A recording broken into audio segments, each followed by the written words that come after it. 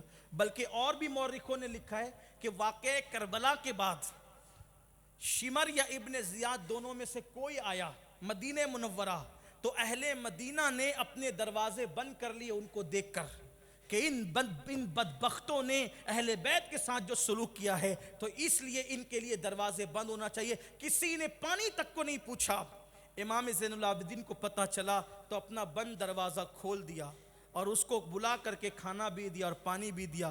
لوگوں نے کہا ہم نے آپ کی خاندان میں آپ کی خاندان کی محبت میں دروازے بند کیے تھے اور آپ نے دروازہ کھول دیا. فرمایا یہ ہم آل محمد کا یہی انداز ہے، جو ان کا کام تھا وہ انہوں نے کیا، جو ہمارا کام ہے وہ ہم کر رہے ہیں. سبحان اللہ سبحان یہ ہے کربلا، یہ کربلا کی داستان ہے. اللہ بالآخر حضرت امام زین العابدین کو 18 محرم الحرام کو امام زین العابدین کو جب عبد الملک ابن مروان نے دیکھا کہ ان کی مقبولیت ہے، ان کی عزت ہے، لوگوں کو متنفر کیا جاتا ہے، مارا جاتا ہے، پیٹا جاتا ہے، ان کو بار بار جو ہے وہ ستایا جاتا ہے، سب کچھ کیا جاتا ہے، لیکن پھر بھی ان کی مقبولیت کم نہیں ہوتی. تو اس نے سوچا کہ اگر یہ کھڑے ہو گئے نا یہ کہہ کر کہ خلیفہ میں ہوں کیونکہ میرا بابا شہید ہوا اور میرے تایا نے جو ہے وہ حکومت کے انجام حکومت کے معاملات سونپے تھے، بعد میں حقدار ہم ہیں، تو ہماری حکومت کو پھر سے خطرہ ہوگا. تو عبد الملک ابن مروان نے ان کو زہر دلوا دیا اور زہر کے ساتھ ہی حضرت امام زین العابدین 56 یا 57 سال کی عمر میں اس دنیا سے آپ نے جام شہادت نوش فرمایا اور آپ شہید ہوئے. یہ بھی اس خاندان کی ایک عجیب تاریخ ہے. مولا کائنات بھی شہید ہوتے ہیں، امام حسن بھی شہید ہوتے ہیں، امام حسین بھی شہید ہوتے ہیں، امام زین العابدین کو بھی زہر دیا گیا شہید ہوئے، امام باقر کو بھی زہر دیا گیا شہید ہوئے، امام جعفر صادق کو بھی زہر دیا گیا شہید ہوئے. حضرت امام موسیٰ کاظم کو مدینہ منورہ سے بغداد تک ہتھکڑیاں پہنا کر چاہے وہ ان کو بھی ننگے پیر بغداد تک لایا گیا اور ان کو بھی جیل کے اندر زہر دیا گیا، وہ بھی شہید ہوئے. حضرت امام علی رضا کو حالت سفر میں کھانے میں زہر ملا کے دیا گیا، وہ بھی شہید ہوئے. آپ دیکھیں یہ وجود برداشت نہیں تھے، کیونکہ اگر یہ وجود رہتے تو اس کا مطلب یہ تھا کہ حکومت قائم نہ رہتی، صرف اپنے تخت کو بچانے کے لیے. ان کی مقبولیت برداشت نہ تھی، اس لیے کہ اللہ نے اہل بیت میں کشش رکھی ہے، جہاں رہے جس دور میں رہے لوگوں کا مرکز عقیدت بن کر رہے. اور ایک مختصر سی اب اس کی مثال دے کر کے بات ختم کرتا ہوں. دیکھو جتنے ولی ہیں سب قابل تعظیم ہیں، سب قابل احترام ہیں، لیکن اولیاء میں بھی ان ولیوں کو دیکھ لو جن کا تعلق رسول اللہ کے خاندان سے ہے. آج جہاں جتنی بھیڑ وہاں نظر آتی ہے اتنی بھیڑ اور جگہ نظر نہیں آتی. ہندوستان میں دیکھ لیں آپ، غریب نواز کے آستانے پر جتنی بھیڑ نظر آتی اتنی بھیڑ آپ کو کہیں نظر نہیں آئی. اسی طرح عراق میں، پورے عراق میں آپ دیکھ لیں کہ 24 گھنٹے امام حسین کے آستانے پر آج بھی بھیڑ ہے، مولا علی کے آستانے پہ آج بھی بھیڑ ہے، غوث پاک رضی اللہ تعالیٰ کا آستانہ اب بھی آباد ہے. دیکھیے ہر بندہ، ہر مومن قابل احترام ہے، لیکن قدرت نے خون رسول میں وہ تاثیر رکھی ہے کہ زمین کے اوپر ہیں تو بھی کھینچ رہے ہیں، کشش ہے، اور زمین کے اندر ہیں تو بھی کھینچ رہے ہیں، کشش ہے. یہ اہل بیت کی خصوصیت ہے. اور حکمرانوں کو، بادشاہوں کو یہی گوارا نہیں تھا، یزید کو یہی خطرہ تھا کہ امام علی مقام کا وجود ہے تو ہر وقت خطرہ لگائے کہ میری حکومت کا خاتمہ ہو جائے گا، میری حکومت کا خاتمہ ہو جائے گا. اس نے بھی امام علی مقام کو ختم کرنے کی کوشش کی، مگر یاد رکھنا یہ اہل بیت کی شان ہے. ہر ظلم سہا، ہر ظلم کو برداشت کیا، لیکن کبھی کسی کے لیے کسی معاملے میں اللہ کی بارگاہ میں شکوہ شکایت نہیں کیا. مسلمانوں ہمارے لیے آئیڈیل ہے، ہمارے لیے جو ہے وہ نمونہ ہے اہل بیت اطہار کی ذات. ان کی زندگی کو اور پڑھیں. یہ جو تذکرے ہو رہے ہیں یہ بہت مختصر اختصار کے ساتھ ہے، ان کی زندگی بڑی طویل ہے. اللہ تعالیٰ نے بہت طویل جو ہے ان کی زندگیاں رکھی ہے، ان کی سیرتیں بہت طویل رکھی ہے، پڑھتے جائیں گے زندگی ختم ہوگی۔ بظاہر عمریں تو ان کی کم تھی لیکن سیرت ان کی بڑی کشادہ ہے، بڑی طویل ہے۔ امام زین العابدین کی نسل حضرت امام محمد باقر سے چلی اور اسی طرح حضرت زید شہید سے چلی۔ زید شہید کون؟ جی یہ ماہرہ مطہرہ کے جو سادات ہیں، حضرت خواجہ بندہ نواز گیسو دراز جو ہیں، اسی طریقے سے جو رائے چور کے جو سادات ہیں، یہ سارے سادات کا سلسلہ نسب حضرت امام زید شہید سے جا کر کے ملتا ہے۔ اور بھی زیدی سادات پوری دنیا میں، بلگرام شریف میں جو ہمارے پیر خانے کا پیر خانہ ہے تو بلگرام شریف وہ بھی زیدی سادات ہیں۔ تو اس طریقے سے زیدی سادات بہت پھیلے دنیا میں، اور امام باقر سے جو اولادیں ہوئیں جیسے حضرت امام جعفر صادق، ان سے جن کا سلسلہ نسب ملتا ہے، حضرت مخدوم اشرف جہانگیر سمنانی ہے، حضرت وارث پاک ہے، اسی طرح حضرت غریب نواز ہے، یہ سب لوگ امام باقر کی اولاد میں سے، یہ ایک سلسلہ ہے اور بڑا عظیم سلسلہ ہے۔ یہ خاندان وہ خاندان ہے جن کے وسیلے سے دعائیں قبول ہوتی ہے، جن کی محبت نجات کا ذریعہ ہے، جن کی تعظیم اللہ کی بارگاہ میں قرب کا ذریعہ ہے۔ اللہ تعالیٰ میں توفیق نصیب فرمائے۔ ساتھ ہی ساتھ ہمیشہ کی طرح یہی پیغام، اہل بیت کی تعظیم میں جتنا آگے بڑھ سکتے ہو، احترام کر سکتے ہو آگے بڑھو، لیکن صحابہ کا احترام اور صحابہ کی تعظیم ہمارے دامن دل سے کبھی اوجھل نہیں ہونا چاہیے۔ ذکر اہل بیت میں کبھی صحابہ کی بے ادبی کا پہلو نہ نکلے، ذکر اہل بیت میں کبھی صحابہ کی توہین کا پہلو نہ نکلے، اسی طرح ذکر صحابہ میں کبھی اہل بیت کی توہین کا پہلو نہ نکلے۔ یہی پیغام ہمیں دیا گیا اور ہمارے امام نے کہا کہ اہل سنت کا ہے بیڑا پار، اصحاب حضور نجم ہے اور ناؤ ہے۔ سبحان فطرت اللہ، رسول اللہ کی سبحان تقریباً میں سمجھتا ہوں کہ جتنے نفوس جن کے نام آپ اور ہم جانتے ہیں ان سب کی زندگیاں اختصار کے ساتھ آج پڑھ دی گئی، اور اب کل انشاءاللہ آج بھی ذکر تاجدار کربلا ہونا تھا لیکن شاید گفتگو اتنی طویل ہو گئی کہ اب وقت نہیں ہے کہ امام علی مقام کا ذکر ہو، اور اب کربلا کے سالار کا ذکر ہوگا اور پھر مدینہ منورہ سے رخصتی کا ذکر ہوگا۔ آج چھٹی شب ہو گئی اور کل ساتویں شب ہے انشاءاللہ، تو اب کل ہم امام علی مقام کا ذکر اور پھر اللہ کی توفیق سے وقت میں برکت رہی تو مدینہ منورہ سے روانگی۔ اللہ سے دعا ہے گفتگو کے درمیان اگر کوئی غلطی ہو گئی ہو اللہ تعالیٰ معاف فرمائے۔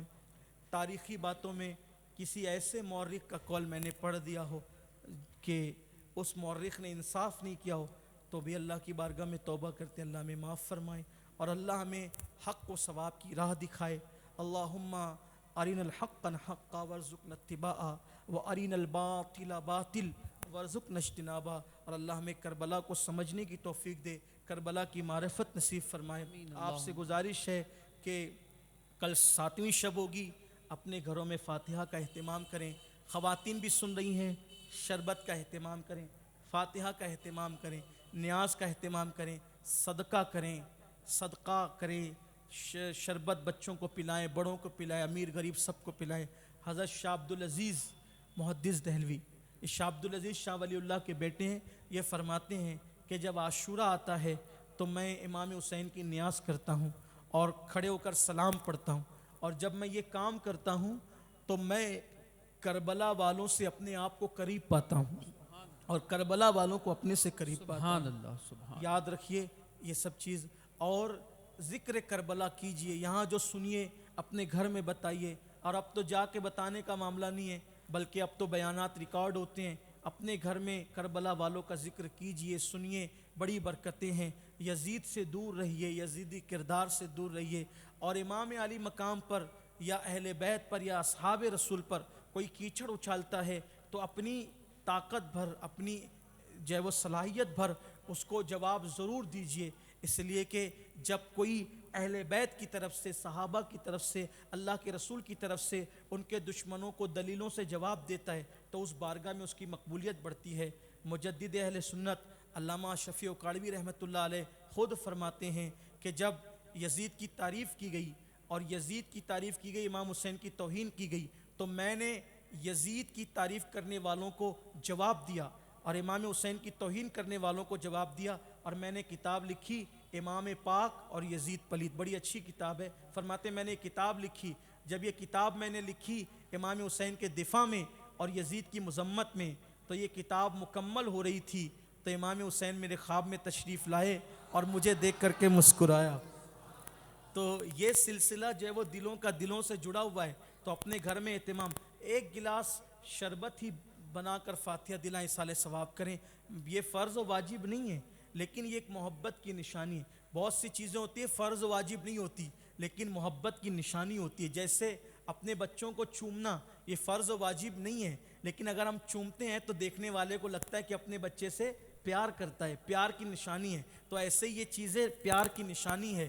وہ تو جنت میں مزے لے رہے ہیں, ساقی کوثر کے ہاتھوں سے سیراب ہو چکے ہیں, لیکن ایک محبت کی نشانی ہوتی, پیار کی نشانی ہوتی ہے.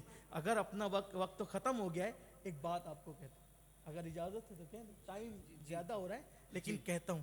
دیکھو کیا بات ہے,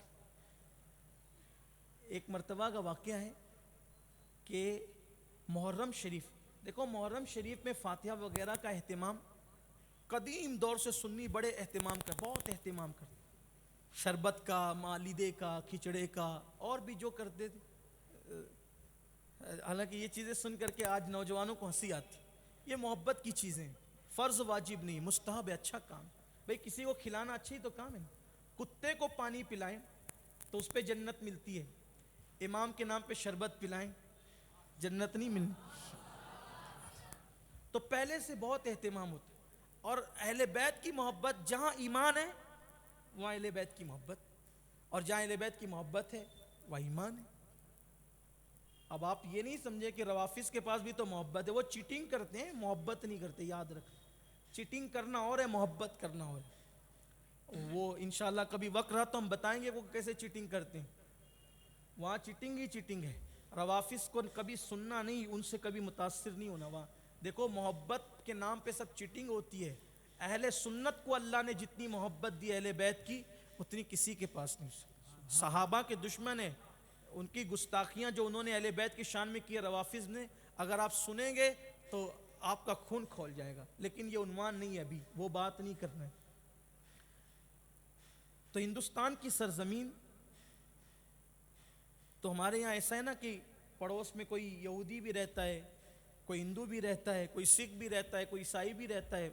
یہاں تو کلچر مکس ہے, بستی مکس ہے. محرم شریف میں بڑا اہتمام ہوتا تھا ایک گھر کے اندر شربت وغیرہ کا. تو اس وقت پڑوس کی ایک ہندو عورت تھی, اس نے مسلمان خاتون سے پوچھا کہ بہن, یہ جب یہ ایام آتے ہیں تو تمہارے ہاں شربت بنتا ہے, مالیدہ بنتا ہے, یہ سب اہتمام ہوتا ہے, سب کیا ہے؟ تو اس خاتون نے بتایا کہ بہن ایسا ہے, اچھا ہمارے یہاں ہندوستان میں چاہے وہ ہندو مسلم بھی جب پڑوس میں رہتے ہیں تو محبت سے رہتے ہیں, پیار سے رہتے ہیں. یہ محبت کی زمین ہے. کچھ لوگ جہالت کی وجہ سے شرارت کرتے ہیں, وہ ایک الگ بات ہے, لیکن اکثر تو محبت ہی سے لوگ رہتے ہیں. یہ زمین ہی محبت کی زمین. تو ہندو عورت نے مسلمان عورت سے پوچھا کہ یہ کیا ہوتا ہے؟ تو اس عورت نے بتایا کہ یہ ہمارے نبی کے نواسے امام حسین شہید ہوئے, ان کے بچے شہید ہوئے, ان کے گھر والے شہید ہوئے, سب بتائی اس نے داستان. تو اس عورت کے گھر میں اولاد نہیں تھی. تو اس عورت نے, چونکہ وہ تھی ہندو لیکن اس کے دل میں امام حسین کی محبت پیدا ہو گئی, تو اس نے کہا کہ میرے گھر میں اولاد نہیں ہے, اگر میرے گھر میں اولاد ہوئی تو جیسا اہتمام محرم میں تم کرتی ہو ویسا اہتمام میں بھی کروں. سبحان اللہ. حسین تو سخی بادشاہ ہے, سخی بادشاہ, کبھی کسی کو نہ نہیں کہا. سخی نانا کا سخی نواز, سخی ماں کا سخی بیٹا, سخی باپ کا سخی بیٹا, پورا خاندان ہی سخی. آؤ در زہرا پر پھیلائے ہوئے دامن, نسلیں ہیں کریموں کی لجپال گھرانہ. ہر سال شہادتیں پڑھتے ہوئے میں یاد دلاتا ہوں, مراد دل میں لے لو. پھر بعد میں لوگ آ کر کہتے ہیں میری بیٹی کا رشتہ ہو گیا سید صاحب, میرے گھر میں جب وہ خوشی آ گئی سید صاحب, لوگ آ کر کے کہتے ہیں. میں کہتا ہوں کہ یہی تو تعویذ ہے, اس سے بڑا تعویذ کیا ہے؟ سبحان اللہ, سبحان اللہ. یہی تو تعویذ لے لو. لیکن کچھ لوگوں کی نہیں ہوتی ہے, ان کی سخاوت میں کمی نہیں, ہماری تڑپ میں کمی, تڑپ ہونی چاہیے. وہ خاتون ہندو تھی, کہا کہ میری گود بھرے گی تو زہرا کے جائے کی میں بھی اہتمام کروں. محرم بعد میں آیا، پہلے اولاد آئی، اور وہ بھی اہتمام کرنے لگے. اور کہتے ہیں کہ اس خاندان میں اب بھی یہ سلسلہ جاری ہے. اس کا ذکر علامہ ارشد القادری رئیس القلم رحمۃ اللہ علیہ نے فرمایا، اب بھی جاری ہے. تو یہ چیز ہے عقیدت، دل سے مانو برکتیں ملے گی. اور یہ محفلوں کی برکتیں تو ہی ہیں الحمدللہ. اللہ تعالیٰ قبول کر لے، بس آمین قبول اللہم. کر لے. ایک ہی تمنا، اللہ تعالیٰ قبول کر لے. آمین اللہم. لاک ڈاؤن کی ان حالات میں یہ کیا کم احسان ہے کہ لوگ گھروں میں قید ہیں، اور اللہ تبارک و تعالیٰ نے ہمیں اس ذکر سے محروم نہیں رکھا، بلکہ اللہ نے ہمیں اس ذکر کی توفیق عطا فرمائی. خیر کے ساتھ اللہ تعالیٰ آگے کا ذکر بھی آسانی کے ساتھ ہو جائے، آمین. اور اللہ ہمیں کربلا والوں کے ساتھ جینے اور کربلا والوں کی قدموں میں مرنے کی توفیق دے، آمین. اور اللہ انہی کے ساتھ اور ان کے نانا کے ساتھ ہمارا حشر نشر فرمائیں. اب ذرا وہ مشہور ربائی پڑھنے اور محفل ختم کر دے. الہی بحق کے بنی فاطمہ کہ بر قول ایماں کنم خاتمہ، اگر دعوتم رد کنی ور قبول، منو دست دامان آل رسول، وما علینا الا البلاغ. السلام.